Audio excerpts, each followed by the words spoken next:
Hello, my name is Brian and welcome to Overland Calling. Today we're going to be talking about the Sparks Overland Gas 4K heater. This sucker is not cheap. You're looking at about $1,500 or more depending on how you get it for accessories and stuff like that. Comes with a 2-year warranty, a 4 kilowatt, 14,000 BTU Velvet gas air heater. It's got a 2.2 gallon internal gas tank. The power plug for it is a 12-volt cigarette plug. It's got a Bluetooth thermostat controller, and it's good up to 16,000 feet. All right, let's take a look at this sucker in operation. This was the savior of my night, keeping me super warm up in my tent as it got down to 29 degrees. I want to say, it was in the 80s in the tent. Actually so hot I had to open windows. Some latches here.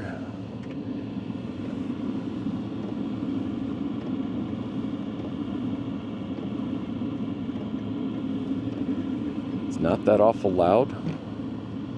And you'll hear the air. That's pretty much what you hear more than anything else.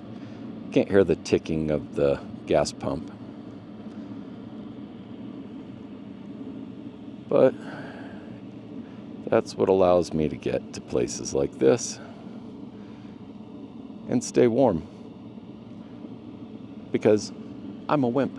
I don't like the cold. It's got this cord here that runs up to the control module. I just run that up in the tent with me. So right now it's 84 degrees in here. I can use this knob in manual mode to turn up the fan speed. It's got 5 different speeds. In my tent, it never sees anything over the first one. In the awning, I'll take it up to a little bit higher, but it does a pretty good job of heating my awning as well. To switch modes, you just press this button once, and you can adjust the thermostat. So to turn it off, you just press this button here for 2 seconds. It'll go into that screen where it says it's cooling down, do not restart. And you just let it sit. It'll run through its cycle, cool itself down, and shut itself off. To start it up, you just press that button again. It'll warm up, and you're set to go. Magnet on it, so it clips into place, and it's got a built-in CO2 detector. So I got it with this little tent zip-in module. Works super clean, just goes into each end of your zipper. Locks in, stays in there just fine.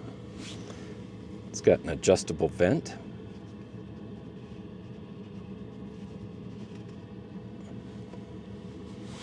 So you don't have the air blowing directly on you. Even mild butt can figure this thing out. I was worried. I'm like, oh man, how am I going to do this complicated? No, you fill it with gas, you press a button, it does the rest for you. When you're done, you press the button again, it turns itself off. One button, one knob, super simple. It also has a Bluetooth app that you can use as well to be able to control it from your phone or wherever. So I am super happy with it.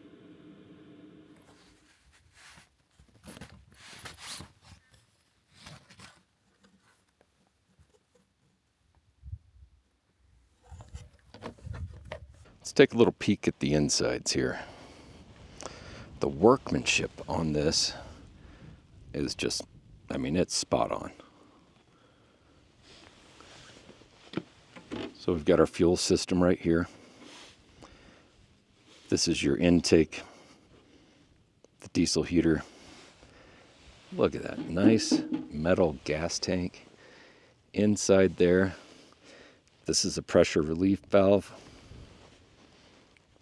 I didn't see any spillage. Did some pretty decent off-roading getting up here.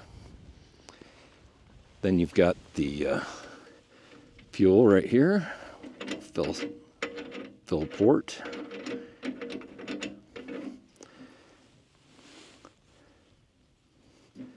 It's got a chain so you don't lose it.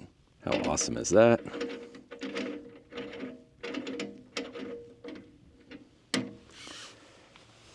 Then over here on the side, don't know if you'll be able to see it, but right there is a little level indicator so you know how much gas you have.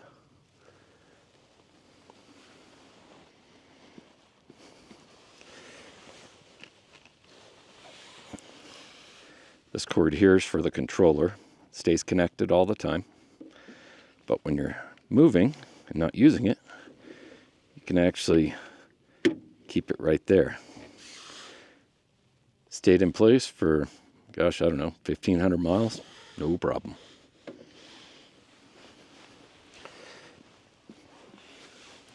Keep it in the back of my pickup, open to the elements.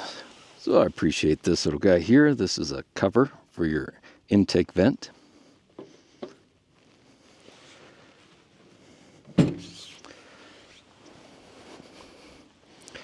Around back, a little cover. This is your main power. Plugs right in there.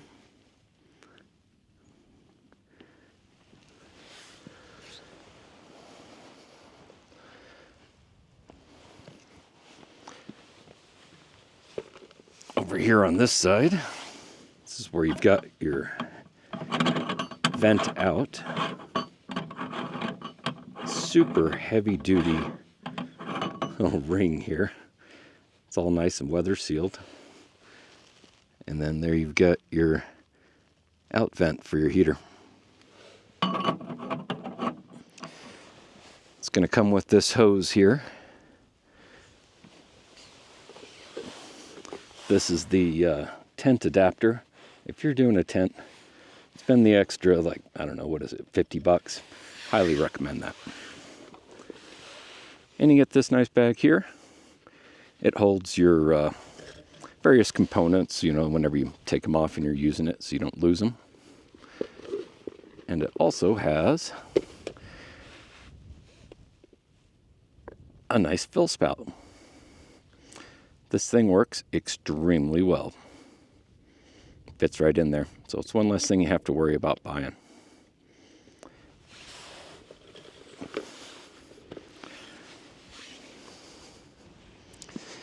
Then you've got your power cord. Let's see if I can get that where you can see it. So this is just a 12-volt plug-in. It's got a little on and off switch here.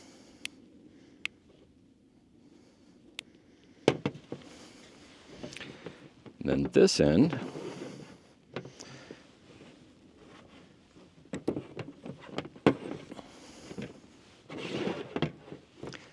end is your power input.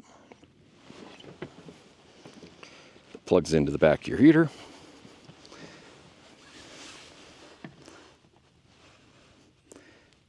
Nice and easy. To take it off, you just push that little tab on top there. Comes right out. This is weather sealed. Used it in the rain, used it in the snow, didn't have any problems.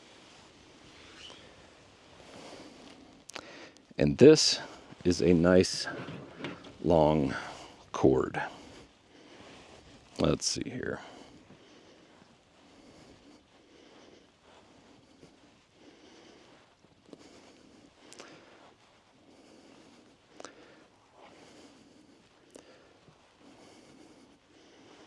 Wow. All right. And there's the heater way over there. All right. Let's get this thing up on the tailgate so we can take a look at the muffler system. It is relatively heavy. It's not crazy. I mean, it's got some weight to it. Especially if you've got, a little over 2 gallons of gas in it, plus all the internal components. This box here is aluminum, extremely durable. Lid seals up nice and well. And then you've got these super sturdy feet here. Let's take a look at those in a little more detail.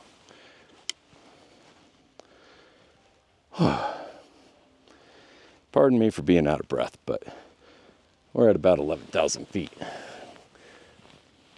So underneath there, I have no idea what that black box is, but it's well off the ground. Then you've got your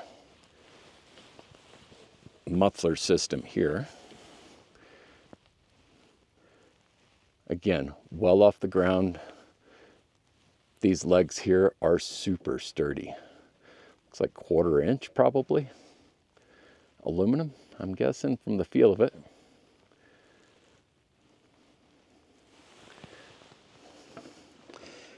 Got 2 nice sturdy carry handles.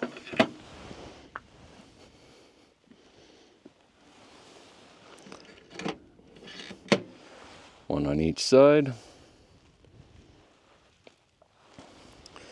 This is not a Zargus case, or Zargus, but it does have the same dimensions, and they will stack on top of it using the stacking system. All right, so to wrap things up, I mean, we've gone through all the different components, how you use it, things like that, but here's my overall thoughts on it, and just different tips and tricks from me actually using it. 1, I filled this sucker up, I tested it out at home, and then I put it in my garage. Just so you know, you do smell gas. Walked out the next day and my garage smelled like gas. So you're going to be able to smell the gas. It's not a totally sealed system. Just know that. Maybe this is a shed storage item. I personally tested it at 11,000 feet, and it worked like a champ. In thermostat mode, when I was using it up in my tent, it didn't work well. Just because, I mean, the rooftop tent's got so much canvas area, it cooled off super quick. It was cycling on and off and on and off, and it just wasn't worth it. I ended up putting it on low manual speed, and then it got so hot that I had to crack some windows so I wouldn't get too toasted in there. One thing you should know, it is a very dry heat.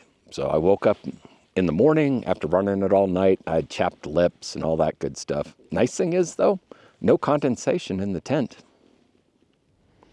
But for me, it's not something I'd run in the tent all day, every day.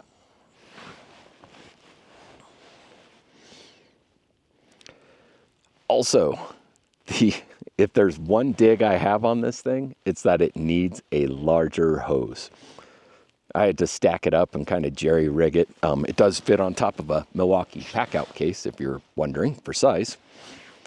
But I had to basically prop it on top of my Milwaukee pack-out case just so I could get it to reach into my rooftop tent.